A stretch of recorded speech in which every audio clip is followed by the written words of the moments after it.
ఆ తలిపేయమ్మా. ఫంక్షన్ భలే అయింది కదమ్మా.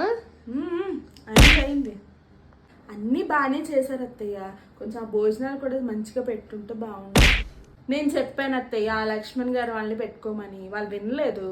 పెళ్లి కొడుకు సాఫ్ట్వేర్ కాదంట, అదేదో బెంచో బల్ల అంటారండి. అది బెంచ్ అమ్మా. అదేలేం లేదు అత్తయ్య. బెంచ్ అంటే కంపెనీ నుంచి తోసేస్తారని. అత్తయ్యరు ఆ పెళ్లి కూతురు చీర చూసారా? ఎంచక్క ఎరుపు ఆకుపచ్చ కదా కట్టాలి, వెలిసిపోయినట్టు రంగులు చూసారు. అమ్మా అది పాస్టల్ కలర్స్ అమ్మా, అది ఇప్పుడు ఫ్యాషన్. సర్లే ఏదో ఒకటి, 1,00,000 రూపాయలట ఆ చీర. అయినా వాళ్ళిద్దరికి ముందు నుంచి పరిచయం ఉందట. కాలేజ్ నుంచి అత్తయ్య గారు లవ్. పిల్ల మెళ్ళ నగలన్నీ రెంట్కి తెచ్చారట గిల్టువి.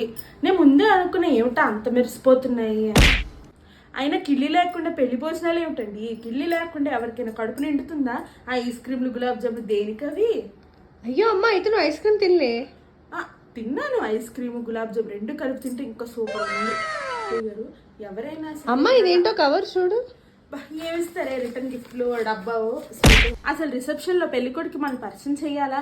అయ్యో మా అమ్మ వాళ్ళ అమ్మమ్మ వాళ్ళ చెల్లి వాళ్ళ పిన్ని వాళ్ళ కూతురు మనవరాలు వచ్చిందే, మాకు బాగా కావాల్సిన వాళ్ళు అని పరిచయం చెయ్యాలా? ఏమీ తెలీదు. మర్యాద పాడా అంతేలేండి. కొంతమందికి మర్యాదలు అవి తెలియవు మనలాగా. అమ్మా రిటర్న్ గిఫ్ట్ ఏదో ఓపెన్ చేయొచ్చు కదా. ఏముంటది గిఫ్ట్ అని రిటర్న్ గిఫ్ట్ లోని ఓ డబ్బా ఉంటుంది. ఓ 2 పట్టు చీరలు వస్తాయి నీకు నాకు. రంగులు కూడా ఎంత బాగున్నాయో. ఏమండి ఏమైనా మర్యాద అంటే వీళ్ళేనండి, ఎంత మర్యాదస్తులు.